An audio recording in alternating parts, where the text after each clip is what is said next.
After exerting his will in the desert of the real, Neo dreams into a way station.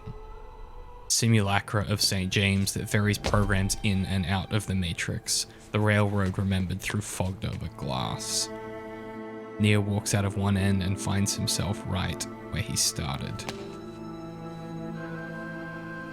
Shit. The train man governs entry and exit. If the Merovingians shaped the boundaries of Europe before the bloody conquest of the Norse, then our half-remembered myth controls the possible inputs of the Matrix, and therefore, what it can become. Neo is trapped at the station like a program, but he's not supposed to be there, and so he cannot leave. Yet so too the programs are waiting for their train, waiting for a train that will take you far away. You know where you hope this train will take you, but you don't know for sure.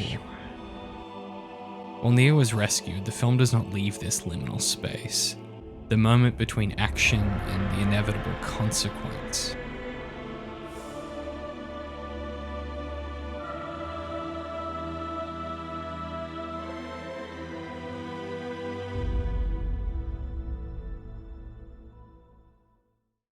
Even when Zion is saved and the piece is struck, the Matrix goes on. So too the machines. So too the desert of the real. When Trinity and Morpheus confront the Merovingian, his price for Neo's freedom is not a pound of flesh, but the eyes of the Oracle. Eyes. The windows to the truth. Descartes said, "I think, therefore I am." Reality is defined, even constructed, by your perception. Neo takes the red pill and opens his eyes for the first time to see the real. The Oracle can see what might be, yet she puts the future into motion, making it true. Bane destroys Neo's eyes only to grant him transcendent sight. The single, central eye of the squids. The way the machines form into nearly tendrils and almost shapes. Neo's city of light that is dark and foreboding to the eye. Here we see Baudrillard return. Neo loses sight of the desert of the real and is free to discard the map and observe the true territory, perception and truth and becoming.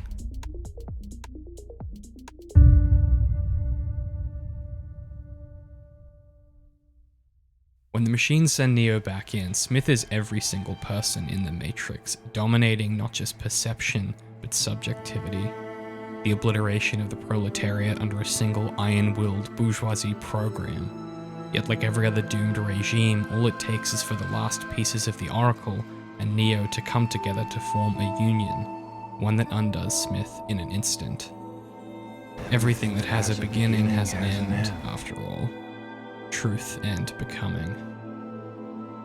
In their final bloody confrontation, Neo and Smith repeat the dojo fight, only this time Neo wins the exchange and loses the fight. Smith absorbs Neo, a fatal decision for both, leaving only the discarded body behind. The eyes of this Oracle shut forever. And so Neo breaks the wheel of the machine war, only for the breaking of the wheel to forge another. Rolling ever onward, revolution after revolution, each rotation producing new and varied meanings. This time humanity is doomed to a fracturing peace, and another anomaly will form. This time peace is sustained and the skies will be cleared so the earth can be rebuilt. This time Cypher was right. Better to be ignorant and happy, truth be damned. We never leave the train station because to leave is to begin another revolution. We exist in between these moments of rotation, of breaking and forging anew, these beats of truth between perception. We spend all of our considerable might producing narratives to connect these moments of perception to become. Because you didn't come here to make the choice, you've already made it. You're here to understand why you made it.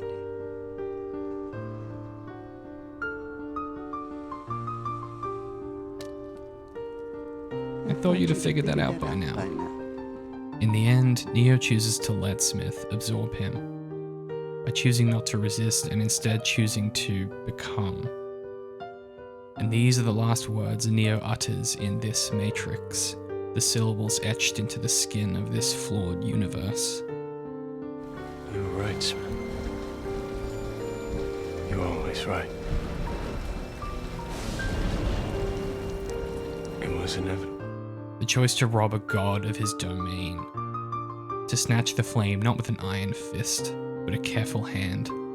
One final act of defiance, and at last, the permission to rest. I have dreamed a dream, but now that dream is gone from me.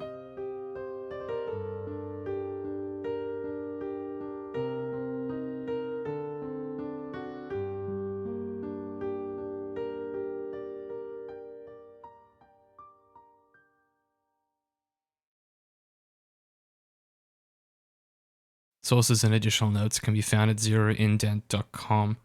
This essay was written in collaboration with A Method to the Madness. This week I put on my biggest, longest coat and glasses and got on a plane to Sydney in order to visit St. James where they filmed the train station scenes. This monk sat next to me. He wisely kept his own counsel. Next stop, St. James.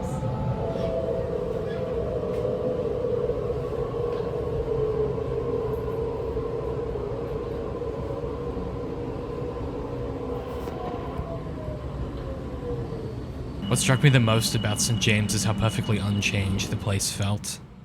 While they filmed on an abandoned platform in the film, all of the light fixtures and tile material remained stoic in their consistency. The reflections even glance off the surfaces in the same way as the film. I sat in the train station for an hour talking into my microphone, opining about what the Matrix means to me personally, and how alien being in such a place came to feel.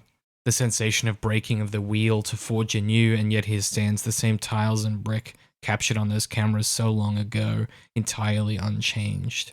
The rare, prescient, physical artifact of such an important piece of art in my life carries weight, a physical, inescapable kind of weight, and it sat atop me and devoured me. Wandering the empty city streets below the cubicles and offices and so much empire, I found myself in a kind of cosmic stupor. The words I'd written now shaping the here and the now in a kind of echo chamber that was real and not real at the same time. I recorded an audio diary of the entire trip. You can find this for free on Patreon right now by going to patreon.com/zeroindent.